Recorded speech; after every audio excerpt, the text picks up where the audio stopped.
मित्रांनो, मन धागा धागा जोडते नवा या मालिकेच्या आजच्या भागामध्ये सुखदा आता सार्थकला सारखा आनंदीविषयी विचारत असते आणि मग सार्थक जरा चिडतोच. त्यावेळी आता पण तो तसं तोंडावर दाखवत नाही, आपल्या चेहऱ्यावर तशा एक्सप्रेशन अजिबात आणत नाही. मग आता सुखदा विचारते, मला सांग सार्थक, बघ आनंदीसाठी काही दागिने केले होते की नाही, आणि ती ते दागिने घेऊन गेली की तुझ्याजवळच इथे घरात ठेवले आहेत? हा काही प्रश्न आहे का सुखदा, असं सार्थक विचारतो. सुखदा म्हणते, तसं नाही रे, मी दागिन्यांविषयी विचारते, बाकी काही विचारलं का नाही ना? मग पुढे सार्थक म्हणतो, नाही, अचानक लग्न झाल्यामुळे अजिबात दागिने वगैरे तिला काही केलेच नव्हते. त्यापुढे आता सुखदा ही आनंदीकडे पाहत म्हणते, सार्थक, तुला एक सांगू का, अरे तुझी आनंदी एवढी काही चांगली मुलगी नव्हती, खूप स्वार्थी होती, फक्त स्वतःचा आणि स्वतःचा विचार करायची, दुसऱ्यांची काळजी अजिबात करत नव्हती. आता सुखदाने आनंदीला अगदी स्वार्थी म्हटल्यामुळे सार्थकला प्रचंड राग येतो. तो आता रागातच म्हणतो, सुखदा, एक गोष्ट लक्षात ठेव, माझी आनंदी अजिबात स्वार्थी नव्हती, सर्वांचा ती विचार करायची नेहमी. मी त्यांच्या विरोधात अजिबात एक शब्द देखील ऐकून घेणार नाही. तेव्हा सुखदा हसते आणि म्हणते, अरे बापरे सार्थक, तू एवढा विचार करतोस अजून आनंदीचा? आनंदीवर तुझं अजूनही एवढं प्रेम आहे? काय कल्याणीताई, तुला काय म्हणायचंय? सार्थक अजूनही आनंदीला विसरलं नाही, तुला असं वाटतं ना गं? त्यावेळी आनंदी आता काहीच बोलत नाही. तिच्याकडे ती पाठ करते आणि म्हणते, सुखदा, स्टॉप कर गं हा विषय आता. अगं, आम्ही इथे तुझ्या लग्नाचं प्लॅनिंग करतोय आणि तू सारखी सारखी आनंदीचा जप लावलाय. मला हे अजिबात आवडत नाही हा सुखदा. अगं, आता आनंदीचा विषय यांच्या डोक्यात नाही, त्यांच्या घरच्यांच्या डोक्यात नाही, मग तू सारखा तो विषय का उकरून काढते? तू सुद्धा आता हा विषय डोक्यातून काढून टाक. त्यावेळी सुखदा म्हणते, अगं हो हो कल्याणीताई, मी आपली सहजच बोलले. अगं, एवढी तू का रागवतीयस कल्याणीताई? जशी काय तू एवढी रागवतीये, तूच आनंदी आहे. आता सुखदाच्या तोंडून हे ऐकताच आनंदीला आणि सार्थकला धक्का बसतो. दोघेही एकमेकांकडे पाहू लागतात. पुढे सुखदा म्हणते, कदाचित आनंदी सुद्धा एवढी रागवली नसती, बरोबर ना सार्थक? तेवढी माझी कल्याणीताई चिडतीये. तेव्हा आनंदी म्हणते, पुन्हा तेच, जाऊ दे, मला तुझ्याशी ना आता बोलायचंच नाहीये, असं म्हणून ती आता आतमध्ये निघून जाते. तेव्हा कुठला विषय किती वाढवायचा ना हे तुला समजलं पाहिजे सुखदा, असं म्हणून सार्थक देखील रागातच तेथून निघून जातो. त्याच वेळी आता सुखदा म्हणते, वा, सार्थकला उत्तर देता आलं नाही म्हणून आनंदीला मी टोमणा मारून बोलले, टोचून बोलले, तर सार्थक खूप हर्ट झाला. वा, क्या मोहब्बत है, आता या प्रेमाची परीक्षा मी पाहणारच, असं म्हणून सुखदा तसा प्लॅन करते. दुसऱ्या दिवशी आता लीना ही कपड्यांच्या घड्या घालत असते. तेवढ्यातच मालती तेथे येते आणि म्हणते, लीना दे इकडे, मी कपड्यांच्या घड्या घालते. त्यावेळी लीना म्हणते, आई प्लीज नको ना, अहो स्वयंपाक झाला, लादी पुसून झाली, धुणं भांडी सगळं झालंय, सगळं काम आवरलंय, घालते ना मी कपड्यांच्या घड्या, एवढा काय त्यात? मालती म्हणते, म्हणजे तू नुसती काम करत राहणार आणि मी सारखी सारखी बसणार, हे मला नाही आवडत गली. आरामाची अजिबात गरज नाहीये तुझ्यामध्ये आणि आनंदीमध्ये. मी कधी फरक केलाय का? तू सुद्धा मला माझ्या मुलीसारखीच आहे ना? तेव्हा लीना आता पुढे म्हणते, मी तुमच्या मुलीसारखी आहे ना? मग अण्णांकडे जा, त्यांच्याबरोबर बोला प्लीज, मला तुमची मनस्थिती समजते. आता मालती म्हणते, मला त्यांच्याशी बोलायचं नाहीये, मला समजावूच नको अगं तू. पुढे लीना आता अण्णांची बाजू समजावून सांगते की त्यांना खूप त्रास होतोय. मालती म्हणते, अगं ते फक्त नाटक करतायत, त्यांना त्रास वगैरे काही होत नाही. पुढे लीना समजावते, अहो आई, आनंदीचं ऐकून घेतलं नाही म्हणून त्यांना त्रास होतोय.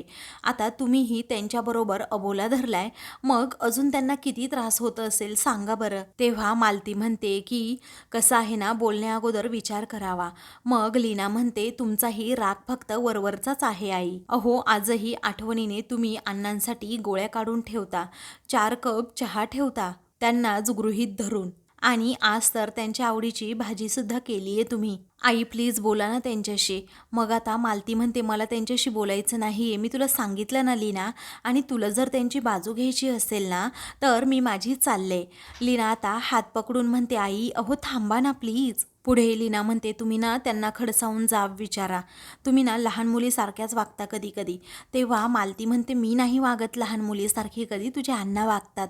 तेव्हा चला बरं आता आपण त्यांना विचारूयात, खडसावून जाब विचारूयात, असं म्हणून लीना अण्णांकडे सरांकडे आता मालतीला घेऊन जाते. दुसरीकडे सुधा आता रूममध्ये असते. त्याचवेळी आनंदी तेथे जाते आणि म्हणते, आई हा घ्या चहा.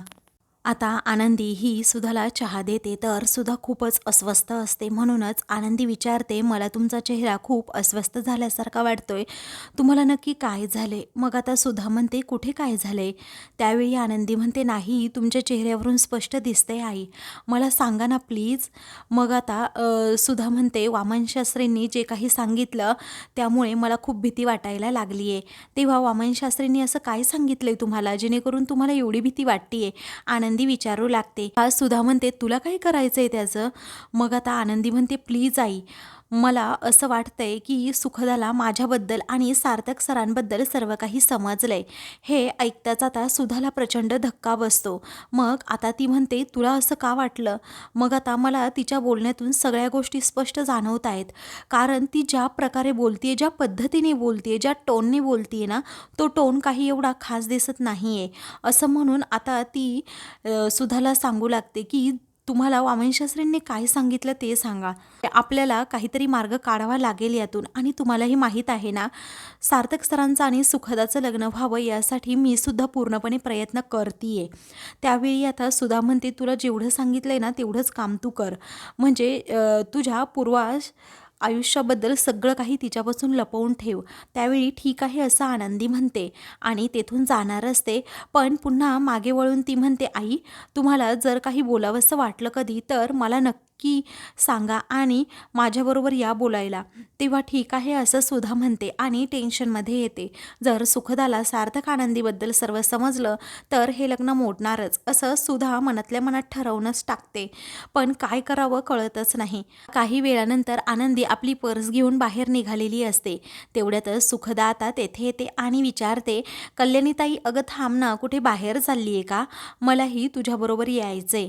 मग आता आनंदी म्हणते, नको तू कशाला येते सगळं, मी जरा बाहेर चालली आहे आणि मी जाणार आहे ना तेथे तुला खूप बोर होईल. तेव्हा सुखदा विचारते, नक्की अशा कोणत्या ठिकाणी जाणार आहे तू जेणेकरून मला बोर होईल? तेव्हा आता मी व्याख्यान ऐकायला चालली आहे असं आनंदी म्हणते. तेव्हा सुखदा म्हणते की कल्याणीताई अगं एवढ्या वर्षामध्ये मी कधीही तुला कोणतंही व्याख्यान ऐकताना पाहिलं नाही आहे किंवा तू व्याख्यान ऐकण्यासाठी कुठे गेली आहे हे सुद्धा मी पाहिलं नाही आहे. त्यावेळी आता आनंदी जरा घाबरते परंतु स्वतःला सावरत ती आता सुखदाला म्हणते, मी नेहमी जायचे अगं, परंतु तुला ती गोष्ट कधीच माहीत नसायची. तेव्हा सुखदा म्हणते, अच्छा ही हॉबी कदाचित मला तुझी माहीत नसेल. ठीक आहे मी सुद्धा येते व्याख्यान ऐकायला. मग त्यावेळी आनंदीला आता धक्काच बसतो की ही पण माझ्याबरोबर यायला निघाली. वेळी आनंदी आता लगेच तिला म्हणते, अगं तू सुद्धा माझ्याबरोबर तिथे खूप बोर होशील, त्यामुळे मला तुझा स्वभाव माहिती, तू येऊच नकोस. तेव्हा सुखदा म्हणते, माय डिअर कल्याणीताई, आज मी ठरवलंच आहे की मला बोर व्हायचंय, सो मी तुझ्याबरोबर येते असं आनंदीचे हात धरतच ती म्हणते. तेव्हा हे शक्य नाही आहे आनंदी सारखं म्हणत असते. सुखदा विचारते, का शक्य नाही आहे सांग बरं. मग आनंदी म्हणते, मी जिथे व्याख्यान ऐकायला जाते ना तेथे खूपच लिमिटेड सीट्स आहेत आणि तुला तिथे सीटसुद्धा मिळणार नाही बसायला. तेव्हा आता लिमिटेड सीट आहे का असं सुखदा विचारते. बरं ठीक आहे तुला जायचं असेल तर जा, मी येऊ शकत नाही मग. म्हणून ती आता आनंदीला म्हणते, जा तू मग एकटीच कल्याणीताई. आता आनंदी तेथून गेल्यानंतर सुखदा ही म्हणते, लिमिटेड सीट्स आहेत का, बरं ठीक आहे. आता तू अशा ठिकाणी चालली आहे ना की मी येणं तिथं अपेक्षित नाही आहे म्हटल्यावर आता मी येणारच कल्याणीताई तुझ्या पाठीमागे तुझा पाठलाग करत, असं म्हणून ती आता तिच्या पाठीमागे जाते. दुसरीकडे मनोज अण्णांना समजावत असतो, ती तुमची बायको आहे, माझी आई म्हणजे, तुम्हाला समजतं का? असं हार मानून चालणार नाही तुम्हाला. अहो तुम्ही जर आईबरोबर असाच बोला धरला तर आई बिचारी तरी काय करेल. तेवढ्यातच तेथे आता मालती आणि लीना या दोघीही येतात. मनोजचं बोलणं ऐकू लागतात. त्यावेळी अण्णा म्हणतात, मला आत्ता कळतंय रे, दुसऱ्यांना सांगणं किती सोपं असतं परंतु आपल्यावर जेव्हा वेळ येते ना तेव्हा किती अवघड प्रकरण होऊन बसतं जाते. कारण भांडण बायकोशी, बायको म्हणजे किती अवघड जागेचं दुखणं असतं तुला तर माहीत आहे ना. इथे तर इंद्रदेवांनी हार मानली आहे बायकांसमोर, तर आपण कशी जिंकणार ना बायकांपुढे. त्यावेळी आता मालती म्हणते हो का. तेव्हा मालती आलेली अण्णांना समजते. तेव्हा ते विचारतात काय झालं. मग आता असं लहान मुलांसारखं का करताय तुम्ही. तुम्ही जे वागला ते चुकीचं वागला आणि उलट असं मुलांना सांगताय का मी कठोर आहे म्हणून. तर जगासमोर चुकीची कोण तर मी का. मी नाही खपवून घेणार हे असं म्हणून मालती रुसूनच बसते. त्यावेळी अण्णा म्हणतात मी केली की माझी चूक मान्य, अजून काय करू मी तुझ्यासाठी. त्यावेळी आता मालती म्हणते चूक मान्य केली ना मग परिणामांचा एवढा बोभटा का करताय. तुम्ही चूक मान्य केली तर ठीक आहे ना. आता चूक केली म्हटल्यावर शिक्षा भोगावी तर लागेलच ना तुम्हाला. तेव्हा अण्णा म्हणतात केली की शिक्षा तू मला, आणखी अजून किती शिक्षा मी भोगायची आहे सांग बरं. आता मनोज लगेच मालतीला म्हणतो आई प्लीज अगं शिक्षा भोगली ना अण्णांनी, कर ना गं त्यांना माफ. मग आता लीना देखील मालतीला समजावते. त्यावेळी आता मालती म्हणते आता तुम्ही म्हणताय ना म्हणून करते माफ मी यांना. मनोज म्हणतो आम्ही म्हणतोय म्हणून तू माफ करू नकोस यांना, तू तुझ्या मनाने स्वतःहून माफ कर. मग पुढे आता लीना देखील मालतीला म्हणते की अहो तुम्हाला मनाला वाटलं ना तरच माफ करा, तसं अण्णांना अजिबात माफ करू नका हां. कारण आपण इथे माफी मागायला नाही किंवा माफ करायला नाही तर जाब विचारायला आलो होतो ना अण्णांना. त्यावेळी आता लीना तू हे काय बोलतेस अण्णा म्हणतात. मनोज आणि लीनाने हा प्लॅन केलेला असतो. त्याच वेळी आता मालती म्हणते जाऊ देत झालं गेलं ते विसरून जाऊयात, मलाही यांच्याबरोबर बोलल्याशिवाय अजिबात करमत नाही. तेव्हा मनोज आता हसतो आणि म्हणतो आई अगं आम्ही तुला हे मगापासून सांगण्याचा प्रयत्न करतोय, नक्की यांना माफ केलं ना. मग आता मालती लाजतच हो असं म्हणते. तेव्हा अण्णा हे आता मालतीला सॉरी असं म्हणतात. तेव्हा सॉरी म्हणून फक्त चालणार नाही, ॲनिव्हर्सरीच्या दिवशी तुम्ही जी पोज घेतली होती आईला आय लव यू म्हणायला होतात ना तसं आत्तासुद्धा म्हणा बरं, असं अण्णांना आता मनोज म्हणतो. त्याचवेळी आता अण्णा म्हणतात नाही बाबा आता नाही असं म्हणून ते लाजतात, तर मालती देखील खूप गोड लाजते. तर दुसरीकडे आनंदी आता तिच्या घरी निघालेली असते. तेव्हा तिला आता असं सतत वाटत असतं की माझा कुणीतरी पाठलाग करतंय, पण आता ती मागे न पाहता तशीच पुढे चाललेली असते. आता तिचा पाठलाग नेमकी सुखदा करत असते, तिला हे माहीत नसतं. ती पुढे पुढे चाललेली असताना पुन्हा एकदा थबकते आणि म्हणते बापरे कोण आहे, कोण असं असेल माझा पाठलाग करत. शंकेचं निरसन करायचं असतं म्हणून ती पुन्हा मागे पाहते तर तेथे कुणीही नसतं. कारण सुखदा आता तेथे एका कपड्यांच्या स्टॉलच्या पाठीमागे लपून बसलेली असते. त्याचवेळी आनंदी म्हणते जाऊ देत कुणीही असू दे मला काही घेणं देणं नाही, आता माझ्या घरी जायचंय असं म्हणून ती आता जायला निघते. तेव्हा सुखदा आता पुन्हा तेथून लपलेली असताना बाहेर येते आणि म्हणते कल्याणीताई तुम्ही खूप मोठी चूक केली आहे. मला साधीभोळी समजलात, माझ्यावर एवढा विश्वाससुद्धा दाखवला नाही, परंतु आज तू कुठे चालली आहेस ना हे सत्य मला आता सर्वांसमोर आणायचंच आहे. पछफीचा खेळ खूप झाला, आज तुझं सत्य हे बाहेर येणार म्हणजे येणारच. इकडे आता अण्णा म्हणतात मालती अगं तुझ्याबरोबर जर मी नाही बोललो ना तर मला करमतच नाही, आणि तुझ्या हातचा चहा नाही पिलो ना तर अजूनच करमत नाही, काय करू बरं. मग आता मालती म्हणते आता दिलाय ना मी चहा असं म्हणून दोघेही आता सोफ्यावर बसतात. तेवढ्यातच आनंदी आता तेथे येते. तेव्हा आनंदीला असं अस्वस्थ असलेलं पाहून अण्णा आणि मालतीला धक्काच बसतो. तेव्हा मालती काळजीने विचारते काय झालं बाळा आनंदी, मी तुझ्यासाठी पाणी घेऊन येते हां. मग आता ती म्हणते आई मला पाणी वगैरे काहीच नको आहे, जरा इथे बस. मग आता अण्णा विचारतात आनंदी अगं काय झालं सांग ना बाळा. त्यावेळी आता आनंदी सांगणार असते तेवढ्यातच सुखदा तेथे येते आणि दरवाजाच्या आडून खिडकीतून सर्व बोलणं त्या तिघांचं ऐकू लागते. त्याचवेळी आता पुढे आनंदी ही सांगू लागते आई आजपर्यंत मी खूप कठीण परीक्षा ह्या पार केल्या आहेत. तेव्हा अण्णा म्हणतात काय झालं असं, आज तू अगदी कठीण परीक्षांबद्दल बोलतीये. त्यावेळी आता आनंदी म्हणते अण्णा मला एका गोष्टीची खूप भीती वाटतेय. तेव्हा आता मालती म्हणते या कठीण परीक्षांबद्दल बोलूच नको आनंदी तू, अगं तूच ही परिस्थिती ओढवून घेतली आहे स्वतःवर. खूप सोपं होतं गं, तू सार्थक रावांजवळ गेली असती सगळे विषय संपले असते, परंतु तू तसं केलं नाहीस. आनंदी म्हणते आई ऐकून घे ना गं प्लीज. कदाचित सुखदाला समजलं आहे की मीच आनंदी आनंदी आहे. आता हे असं तिने म्हटल्याबरोबर अण्णा आणि मालतीला धक्का बसतो. सुखदाने आता सगळं बोलणं ऐकलेलं असतं. तेव्हा अण्णा म्हणतात की अगं ही भीती तर तुझ्या मनात आधीपासून होतीच ना आनंदी, आणि सतत तूच तो विषय पुन्हा पुन्हा काढायचीस. मग आता तिला समजलं सत्य तर समजू दे ना, त्यात कुठे काय बिघडलं असं मालती म्हणते. त्यावेळी आता मालती म्हणते तू तुझा विचार कर. मग आता आनंदी म्हणते नाही आई, मी आता सार्थक सरांच्या आयुष्यात पुन्हा जाऊ शकत नाही, कारण सुखदा खूप चांगली मुलगी आहे अगं. ती पहिल्यांदाच कुणाच्या तरी प्रेमात पडलीये. आता सुखदा देखील हे सगळं बोलणं ऐकते. आता ती म्हणते अगं सार्थक सरांसाठी आता सुखदाच योग्य आहे.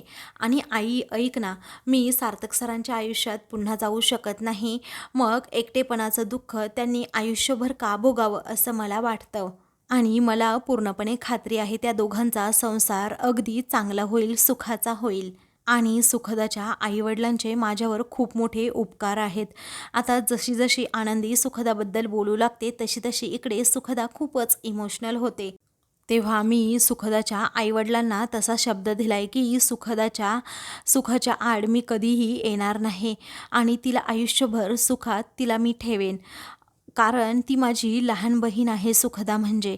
त्यावेळी आता सार्थक सरांचं आणि तिचं चांगलं जमू शकतं असं आनंदी आता पुढे म्हणू लागते. तेव्हा मालती म्हणते अगं तू असा विचारच कसा करू शकते, सार्थक रावांबरोबर तुझं लग्न झालंय. त्यावेळी आनंदी म्हणते लग्न झालं नाही, लग्न झालं होतं. अगं मी कशी तिची स्वप्न उधळून लावू आई, आणि त्यातून निष्पन्न तरी काय होणार आहे एवढं. अगं आई माझं आता ठरले, मी सार्थक सरांच्या आयुष्यात पुन्हा कधीही म्हणजे कधीही येणार नाही. तेव्हा अण्णा म्हणतात की आनंदी कोणत्याही गोष्टीचा त्याग करण्यासाठी खूप मोठं मन लागतं आणि खूप धैर्य लागतं, धीर लागतो. तू सुखदासाठी करतीयस ना बाळा हे सगळं, मग एकच गोष्ट आता लक्षात ठेव बाळा, तिच्या आयुष्यात कोणतंही कधीही संकट येणार नाही यासाठी तू आता प्रार्थना कर. त्यावेळी आता आनंदी हो असं म्हणते. सुखदा आता हे सगळं बोलणं ऐकते आणि अगदी इमोशनल होते. तिला काय बोलावं ना हे सुचत नाही. ती आता लगेच माघारी फिरते. तर आता सुखदाला ते सगळे क्षण आठवू लागतात की कल्याणीताईबद्दल खूप मोठा गैरसमज करून घेतला होता, कारण मला असं वाटत होतं की कल्याणीताई माझ्याबरोबर खोटं बोलतीये, तिने मला फसवलं आहे. परंतु माझी कल्याणीताई खरंच खूप चांगली आहे. ह्या सुखासाठी ती स्वतःचं प्रेमसुद्धा धुडकावून द्यायला निघाली आणि सार्थकला माझ्याबरोबर कशाप्रकारे लग्न करायला तिने सांगितलं असेल, कशाप्रकारे कन्व्हिन्स केलं असेल. त्याचबरोबर कल्याणीताईचे बाबासुद्धा खूप चांगले आहेत, ते म्हणजे अण्णा, कारण अण्णा म्हणाले आहे तू त्याग करतीये ना तुझ्या प्रेमाचा, मग खुदावर कोणतंही संकट येऊ नये यासाठी तू आता प्रार्थना कर. आनंदी हो म्हणालेली असते. आनंदीचं मन अगदी स्वच्छ असतं, निर्मळ असतं आणि तिचं प्रेम सार्थक सरांवर आहे, अजूनही आहे, अगदी खरं आहे. आणि सार्थकचंही आनंदीवर अजूनही तेवढंच प्रेम आहे. हे जेव्हा आता सुखदाला समजतं तेव्हा ती म्हणते बापरे कल्याणीताई, आय एम सॉरी, मला माफ कर, कारण मी तुझ्याबद्दल खूप मोठा चुकीचा गैरसमज करून घेतला होता. परंतु कसं आहे ना कल्याणीताई, मी आता या प्रकरणाच्या मुळाशी जाणारच. दोन अगदी एकमेकांवर प्रेम करणारी एवढी माणसं ती का एकमेकांपासून अशी दुरावली असतील, त्याची उत्तरं आता मला शोधायची आहेत कल्याणीताई. मी आता या 6 वर्षांपूर्वीच्या अगोदर प्रकरणाच्या मुळाशी जाणार म्हणजे जाणारच, असा ती निर्धार करते आणि तेथून घरी निघालेली असते. दुसरीकडे सुद्धा ही रूममध्ये बसलेली असते आणि गुरुजींच्या बोलण्याचा विचार करत असते, कारण वामनशास्त्रींनी स्पष्टपणे सांगितलेलं असतं की अजिबात सार्थकचं दुसरं लग्न होऊ शकत नाही. त्याचवेळी आता सार्थक हा तेथे येतो आणि सुधाला विचारतो काय झालं आई, अगं तू एवढी टेन्शनमध्ये का दिसतीयस मला. मग आता ती त्याचा हात हातात घेते आणि म्हणते सार्थक ऐक ना, मी जे तुला प्रश्न विचारतीये ना बाळा, त्या प्रश्नांची तू खरी खरी उत्तरं देशील. सार्थक म्हणतो हो काय झालं. सुधा म्हणते की कसं आहे ना बाळा, की 6 वर्षांपूर्वी आनंदी सोडून गेली आणि आपण सर्वांनी म्हणजे तू सुद्धा तिला शोधण्याचा खूप प्रयत्न केला, पण आपल्याला आनंदी काही कुठेच सापडली नाही. आणि सुखदा आल्यानंतर अचानक तिची मैत्रीण म्हणून आनंदी इथे आली. तुझं आनंदीवरचं प्रेम हे निर्विवाद आहे सार्थक, हे मी मान्य करते, परंतु आता सुखदाबरोबर तुझं लग्न ठरलंय. अरे जेव्हा आनंदी कल्याणी म्हणून तुझ्यासमोर आली तेव्हा तुझा निर्णय डळमळीत नाही ना झाला बाळा. तेव्हा तो म्हणतो नाही आई. तेव्हा सार्थक आता खोटं बोलतो आणि म्हणतो हो आई, माझ्या निर्णयावर अगदी ठामपणे उभा आहे. तेव्हा तुला असं का वाटतंय आई असं तो विचारतो. तेव्हा ती म्हणते की सार्थक काय आहे ना बाळा. मग आता तो पुन्हा विचारतो आई आनंदी काही बोलल्यात का. तेव्हा सुधा म्हणू लागते अरे कुणी काही बोललं हा मुद्दाच नाहीये आणि आनंदी मला काहीच बोलली नाही. माझ्याच मनात शंका आली म्हणून मी काहीतरी तुला विचारतीये. तेव्हा आता तो म्हणतो काळजी करू नकोस, ठरलेल्या वेळी ठरलेल्या दिवशीच आमचं लग्न होणार. असं म्हणून आता तो तेथून जातो. त्याचवेळी आता सुधा म्हणते सार्थक त्याच्या निर्णयावर अगदी ठाम दिसतोय. मग वामनशास्त्रींचाच काही गैरसमज झाला असेल का. मला तर काहीच कळायला मार्ग नाही असं म्हणून सुधा ही विचार करत असते आणि पुढे म्हणू लागते माझं चित्त काही थाऱ्यावर नाहीये. तर आता मित्रांनो पुढील भागामध्ये सार्थक हा सुखदाला विचारतो कुठे गेली होतीस तू. मग आता ती म्हणते आपलं लग्न नाही होऊ शकत सार्थक. त्यावेळी आता सार्थक म्हणतो काय झालं मला सांग ना का नाही होऊ शकत. तेव्हा ती म्हणते कारण मला धमकीचा फोन आला होता. तेव्हा तो आता विचारतो की कसा धमकीचा फोन तुला येईल. त्यावेळी आता ती म्हणते आनंदीच्या धमकीचा फोन आला होता मला.